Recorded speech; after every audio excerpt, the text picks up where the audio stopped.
Happy Sabbath, everyone. Are you happy today? Aye. If you are happy, say praise the Lord. Amen. So we have so many new faces today. And I'm happy that you are here. And you are always welcome here in Willits Seventh-day Adventist Church. Like if you heard the announcement a while ago, we have a regular midweek prayer meeting service and vesper meeting service every Wednesday and Friday. So today, the message I prepared is about Mission Impossible, crossing the Red Sea. So, this Mission Impossible, these words conjure up images of daring effort, impossible odds, and miraculous outcomes. But long before, it was the title of a movie series. And I think until now, there's a new movie about Mission Impossible by Tom Cruise. But long before, it was an experience of Israelites as they stood at the edge of the Red Sea with Pharaoh's army closing in and an impassable sea before them. So their situation seemed hopeless. Yet, in this moment of utter despair, God revealed His power in an unforgettable way. Today, as we revisit this remarkable story, we will uncover the lessons of faith, trust, and divine intervention that speak powerfully to our own impossible mission or impossible situation. Do you know Niagara Falls? Have you been there? Is there, okay, Elder Don and Tommy, no ones? Brother Ben and the lady sitting beside Elder Don, Sister Ursula. Oh, so many people are here now, not come there yet. Okay? So, we have been there many times in both the New York and Canadian sides. So, if you stand on the New York side, you will see this is a New York side. Okay? If you will see in this side, you can get close enough to touch the water. But it makes you feel nervous because the current is so strong. And the height is very steep or high, very high. So if you make a mistake, fall into the falls, you would surely die. Okay? On October 24, 1901, the lady Annie Edson Taylor, okay, if you will see the black picture, the black and white picture, so was the first person to conquer the poles in a barrel. After climbing inside her airtight wooden barrel, the air pressure was compressed to 30 psi. With a bicycle pump, though bruised and battered, Annie made it. She survived. Okay? On July 25 or on July 25th, 1911, that man is the famous or the infamous Bobby Leach plunged over Niagara Falls in a steel barrel. The one he is sitting. Okay? That is a steel barrel. During this daring stunt, he broke both kneecaps in his jaw. But he survived. Okay? English Charles Stephens also known as the demon barber of Bristol, attempted to go over Niagara Falls in a wooden barrel on July 11, 1920. Okay? Unlike Bobby Leach in Stephen's attempt ended in tragedy. He had reinforced his barrel with an anvil, hoping it would help stabilize the barrel as it went over to the falls. Unfortunately, the added weight of the anvil caused the barrel to break apart upon impact with the water. Stephens was killed in the attempt, and only his right arm, which had been securely strapped inside the barrel, was recovered. The rest of his body was never found until today. So, mission impossible, crossing the Red Sea. The Israelites, newly freed from slavery in Egypt, faced great desperation and fear as the Pharaohs engaged by their escape, or enraged their escape, ordered his army to pursue them. As the Israelites journeyed through the desert, they suddenly found themselves trapped between the formidable Red Sea in front of them and the advancing Egyptian army behind them. So this was the ultimate mission impossible scenario. Okay? They had no boats to cross the Red Sea. They don't have weapons to fight the Egyptian soldiers, and no escape route in sight. It was a moment of utter hopelessness and a point of no return, because behind them is the great multitude of Pharaoh's army, and both sides are the rocky and the high mountains, and in their front is the Red Sea. Okay? So the people were terrified. They panicked, spread among them as they saw the dust rising from the chariots of Pharaoh's army in the distance. They cried out to Moses, accusing him of bringing them out of Egypt only to die in the wilderness. Okay? Fear gripped their hearts, and they began to lose faith, thinking that their journey to freedom had become to a tragic end. That is their situation. But Moses told the people, don't be afraid. Just stand still and watch the Lord rescue you today. The Egyptians you see today will never be seen again. The Lord himself will fight for you. Just stay calm. Just stay calm. So if we face our Red Sea today, the Lord, the servant of the Lord Moses, according to this verse, say, stay calm. Okay? So, look at this. Moses following God's command. He stretched out his hand over the Red Sea. Okay? And in a miraculous display of divine power, the waters parted little by little. A strong east wind blew all night, turning the sea into dry ground with walls of water on either side. The Israelites walked through this dry sea, escaping the pursuing Egyptian army. Once they safely reached the other side, Moses stretched out his hand again, and the sea returned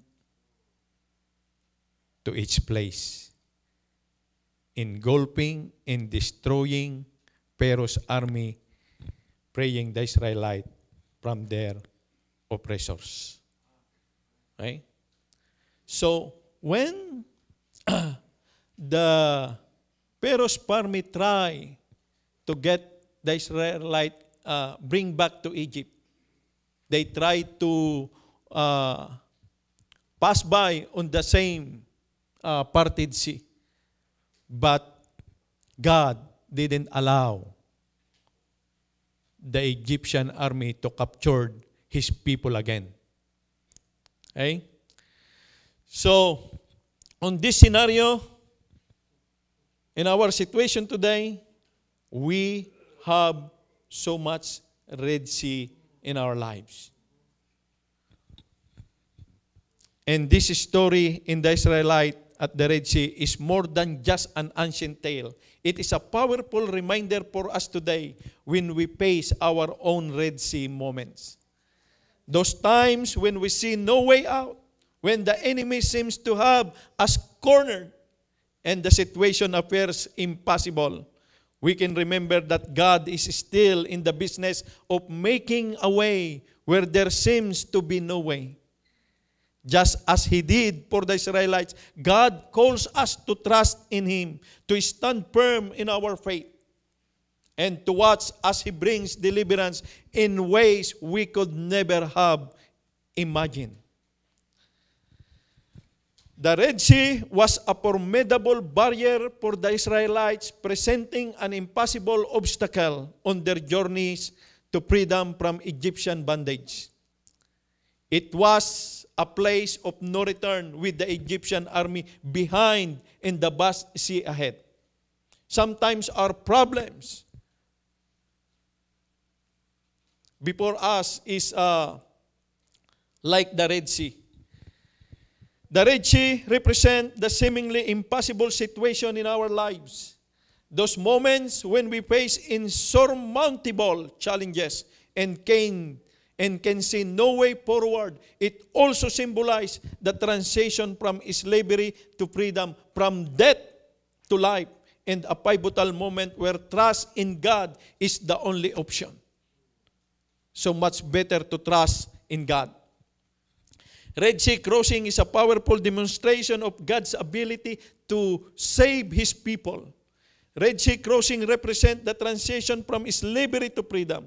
Red Sea crossing was an act of deliverance for the Israelites. It was also an act of judgment against the Egyptian. Many Christian theologians see the Red Sea crossing as a foreshadowing of baptism. That's why baptism is very important in our lives. The crossing of the Red Sea is a reminder that God's purposes will prevail even when the odds seem insurmountable and the mission seems impossible. And the Red Sea is a test of faith. The Israelite initial action was one of panic and doubt. Despite having witnessed God's miracles in Egypt, they questioned Moses and God's plan. And sometimes when we experience hardship in our lives, we question God.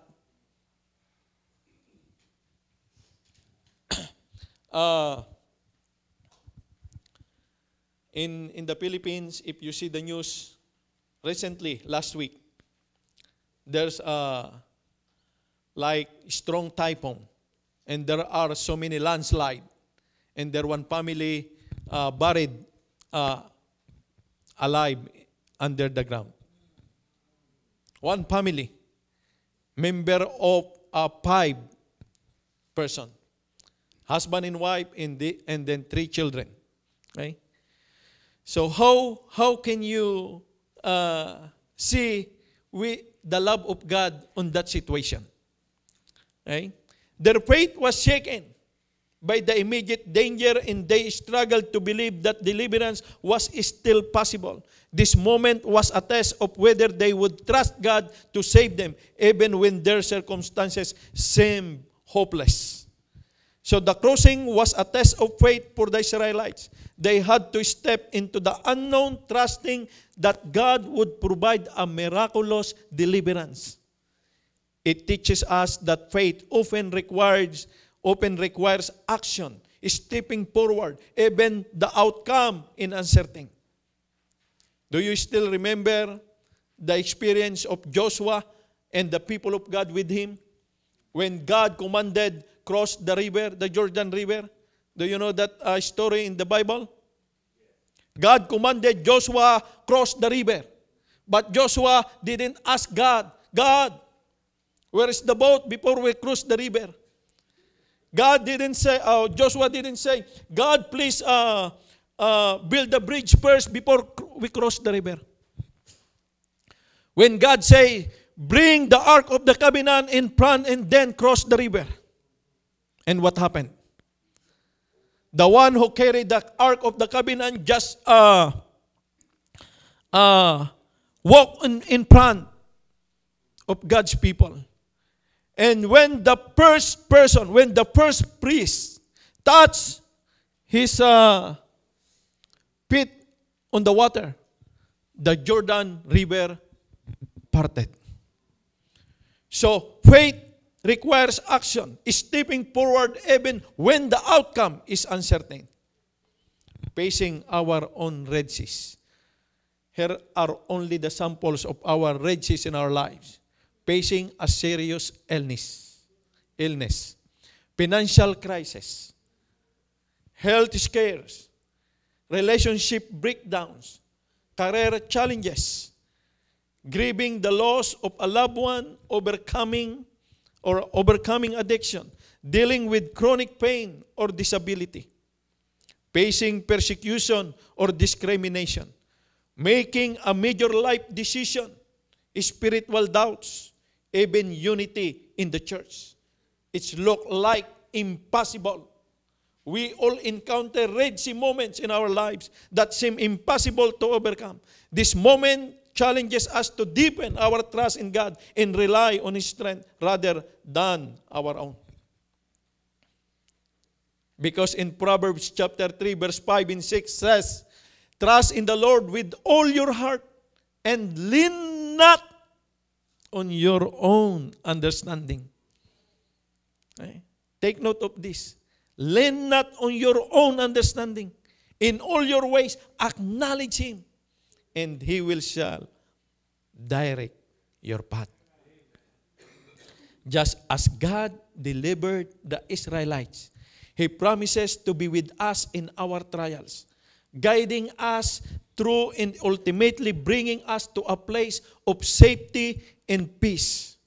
Our role is to trust in His timing and His methods, even when they don't align with our expectation. Just trust in God. Trusting in God's deliverance means placing our faith and confidence in His ability to save, protect, and guide us through difficult circumstances. It's the belief that no matter how dire or hopeless a situation may seem, God has the power and the will to bring us out of it safely according to His perfect plan.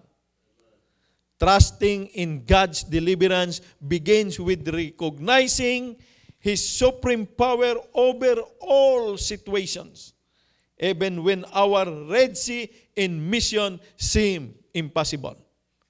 Trust in the Lord with all your heart. In today's world, with its uncertainties and challenges, we are called to remember the mission of impossible crossing of the Red Sea. And to trust in God's provision and protection, we are encouraged to face our own Red Seas with confidence, knowing that God is always with us, working on our behalf. The Lord Himself will fight for you. Just stay calm and trust His plans and His perfect timing for our lives. And I assure you that God will bless you, will bless your life, will bless us in every moment, in every situation that we are facing today. Even mission impossible. God wants to be there. And it is become possible. May the Lord bless us all.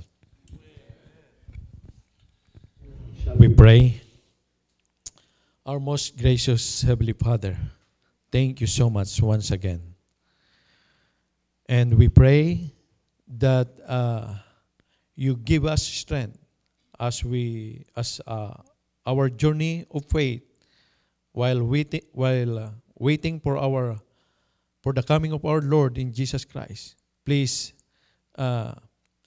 give us courage to face our Red Seas. Loving God, today we are so thankful for your guidance. And now, beloved brethren, receive the love of our Heavenly Father, the grace of our Lord Jesus Christ, and the companionship of God the Holy Spirit be upon us now and forever. Amen.